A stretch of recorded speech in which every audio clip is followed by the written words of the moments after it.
Melihat kondisi istri saya jadi sempat bingung dan sempat putus asa. Research gitu ya mengenai penyakit-penyakit ini, kira-kira kemungkinannya sakit apa sih mama dengan gejala-gejala seperti ini. Ini anak-anak didengar. Itu juga jadi membuat kita putus asa gitu. Membuat kita bingung apakah benar-benar mama bisa sembuh. Saya tidak ada ingatan sama sekali mengenai apa yang terjadi waktu itu. Shalom, salam sejahtera semuanya. Nama saya Pak Hardi. Pada kesempatan kali ini saya beserta dengan istri rindu untuk menyampaikan kesaksian atas mukjizat yang terjadi bagi keluarga kami. Jadi pada awalnya sekitar tanggal 22 Desember 2023, tangan saya tiba-tiba mengalami tremor atau bergetar. Jadi memang pada saat Natal Zion 2023 mama saya masih ikut ibadah bareng-bareng sama kami semua. Dan memang tiba-tiba banget kita juga nggak ada yang menyangka keesokan harinya dikabarin mama tangannya tremor gitu ya. Kemudian seiring waktu keadaan tangan saya semakin parah. Yang semula masih bisa makan sendiri jadi nggak bisa sama sekali. Bahkan getarannya mulai merambat ke kaki. Oleh karena itu saya dan suami memutuskan untuk pergi ke dokter syaraf dan divonis kalau saya terkena penyakit Parkinson. Kita juga sebenarnya kaget karena keluarga kami juga banyak research gitu ya mengenai penyakit-penyakit ini, kira-kira kemungkinannya sakit apa sih mama dengan gejala-gejala seperti ini. Memang kalau baca-baca kayaknya bukan Parkinson. Kami keluarga tidak yakin bahwa memang penyakit mama ini Parkinson berdasarkan gejala yang mama alami gitu kan ya. Nah memang kondisinya waktu itu juga mama terus memburuk. Begitu dikasih obat dari dokter juga dengan vonis Parkinson juga kondisinya belum membaik sama sekali. Minum pun juga perlu dibantu suami dengan sedotan. Berganti pakaian pun juga perlu dibantu karena kan keadaan tangan saya bergetar parah dan badan lemas. Melihat kondisi istri saya jadi sempat bingung dan sempat putus asa. Karena walaupun sudah minum obat yang diberikan dokter, tetapi kondisinya malah semakin memburuk. Bahkan kesadarannya mulai berkurang. Sampai memang ada pada saat akhirnya itu mama memang udah nggak bisa makan di rumah. Kalau disuapin makan itu cuma masuk doang ke mulutnya tapi nggak bisa kunyah, nggak bisa telan. Kalau dikasih minum itu bahkan sedotannya cuma digigit. Diajak ngomong udah gak respon juga. Rasanya seperti orangnya gak ada di sini lagi gitu. Saya sampai berdoa dan juga menangis memohon Tuhan, mohon belas kasihan dan kemurahannya untuk berdoa bagi kesembuhan istri saya. Saya benar-benar gak tahu apa hal yang harus saya lakukan. Terus memang waktu itu karena mama udah gak bisa makan, kami memutuskan untuk mesti dibawa ke rumah sakit, mesti dirawat inap supaya tetap mama ada asupan makanan dan minuman gitu ya melalui infus. Saya tidak ada ingatan sama sekali mengenai apa yang terjadi waktu itu. Saya diceritakan oleh keluarga bahwa saya waktu itu keluar masuk ICU, berpindah-pindah rumah sakit dan dokter. Ya, kami bingung banget waktu itu. Ini sakitnya apa juga belum tahu. Diagnosanya nggak jelas, dikasih obat nggak membaik gitu ya. MRI, CT scan, EEG, endoskopi, tetapi dokter pun tetap tidak tahu apa penyakit saya karena Parkinson gejalanya tidak seperti itu. Semua hasilnya bagus, tidak ada tumor, tidak ada stroke, tidak ada pendarahan dan lainnya. Ini akhirnya kami putuskan untuk mama kami bawa pulang. Kami coba lakukan pengobatan secara alternatif. Namun baru satu malam mama di rumah kondisinya makin memburuk lagi. Di keesokan harinya kami panggil ambulans buat ke rumah, bawa mama ke rumah sakit lagi. Akhirnya singkat cerita mama dirawat dan diberikan obat yang lain dengan diagnosa dokter menyatakan mama sakit dengan nama penyakitnya dystonia. Setelah 1-2 minggu di ICU, akhirnya istri saya mulai ada kemajuan. Kesadarannya mulai kembali. Mulai bisa bicara sedikit demi sedikit, tetapi ingatannya hilang. Bahkan dia sempat lupa kalau saya suaminya.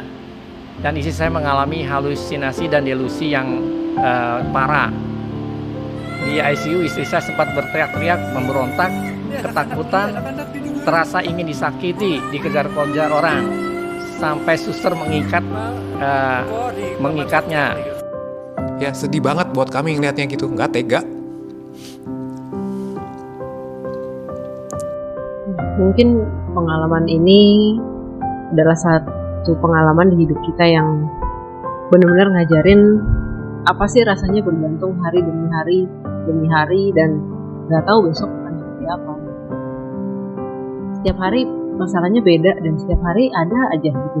Kita kira oh ini udah sehat, udah baik. Dan ada lagi besoknya hal yang kita sama sekali nggak duga. Sampai suatu hari mama udah bisa balik ke ruangan rawat biasa. Kami pikir oh ini udah mau selesai nih, udah mau segera berakhir. Tapi ternyata beberapa hari kemudian kejadian lagi. Mama meskipun saat itu udah bisa makan, akhirnya pelan-pelan dikit-dikit bisa makan. Tapi ternyata nggak lama kemudian kejadian lagi, mama kejang lagi gitu. Dan pada saat kejang lagi itu akhirnya mama mau nggak mau harus dimasukin ke ICU lagi karena dokter nambahin obat lagi. Jadi mama harus dimonitor dengan sangat strict gitu. Setiap kali mama down gitu ya, atau pada saat kejang, itu proses pemulihan itu lama gitu.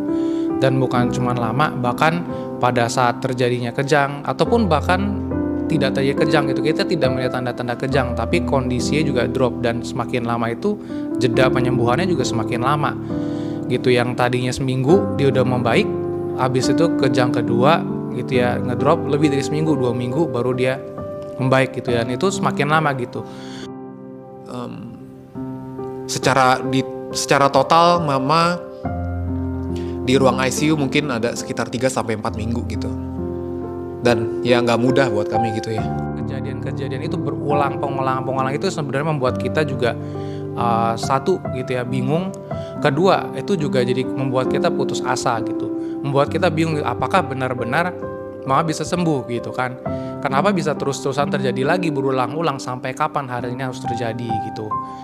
Nah, bahkan selain dari sisi kita juga bingung dan pusing itu ngeliat kondisi mama, pada saat kita dipanggil juga beberapa kali sama pihak rumah sakit untuk membahas soal administrasi gitu kan, update soal tagihan dan lain sebagainya, itu kita juga akhirnya muncul masalah lain gitu. Wah, kok tagihannya nambahnya kenceng banget gitu ya, nambah terus-terusan gitu. Dan di satu sisi ini nggak support BPJS, berkali-kali kita tanya bisa nggak untuk ini gitu kan, kita pakai BPJS lah atau apa, ternyata emang nggak bisa gitu. Ya kami percayalah Tuhan pasti cukupkan semuanya gitu. Terus ada satu kejadian juga di mana saya melihat keluarga yang lainnya, semua teman-teman dia dari luar kota bela-belain datang semua sampai ke rumah rame-rame, dan kita semua memuji Tuhan bersama-sama di satu ruangan itu. Pastor Romi, Ibu Susi, dan pelayan-pelayan gereja Zion Church of Christ juga beberapa kali datang mendoakan, menguatkan saya dan keluarga melalui firman Tuhan, sakramen perjamuan kudus, dan minyak urapan. Tidak sakit-sakit dalam nama Tuhan Yesus. Inilah roti yang telah turun ke surga. Inilah tubuh Tuhan Yesus Kristus. Mari kita makan tubuh Tuhan Yesus. Ada sekali juga kita dengar khotbah, dan di khotbah itu cuma diajarin ketika lagi ada badai, tugasnya manusia cuma satu, cuma disuruh memuji. Dan kita rasa ini aneh ya, kita kan pengen bisa memperbaiki segalanya, tapi kita harus disuruh memuji. Dan ternyata ya pada akhirnya cuma itu yang bisa kita lakuin. Kedekatan kita dengan Tuhan itu baru bisa kelihatan kalau kita melewati masa-masa kayak gitu ya. Dan kedekatan keluarga juga memang kelihatan banget ketika kita melewati hal terendah dalam hidup kita. Setelah seminggu lebih saya dirawat jalan di rumah, saya mulai kembali mengingat kejadian-kejadian sebelum saya sakit. Namun saya tetap tidak ingat kejadian yang di rumah sakit yang saya alami. Sampai pada akhirnya saya sembuh total dan bisa kembali berjalan seperti saat ini. Saya sangat bersyukur pada Tuhan atas mujizat kesembuhan yang diberikan bagi saya. Saya juga sangat bangga atas suami, anak-anak, serta mantu-mantu saya, di mana mereka begitu sabar dan mengasihi saya selama masa-masa sulit yang ada. Saya sangat berterima kasih dengan segala dukungan dari teman, tetangga, kerabat,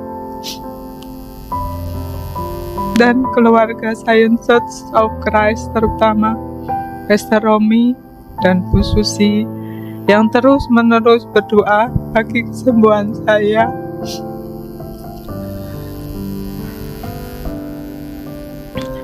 Saya berharap kesaksian saya dapat memberkati kita semua, supaya kita terus diteguhkan di dalam pengharapan dan kekuatan oleh Yesus Kristus. Kalau saya saja yang keadaannya secara manusia seperti tidak mungkin, tapi Tuhan mampu pulihkan secara sempurna. Percayalah, bahkan mujizat dan kuasa yang sama yang saya alami juga mampu saudara semua alami. Demikian kesaksian yang dapat saya sampaikan. Segala kemuliaan dan puji syukur hanya bagi nama Yesus. Amin.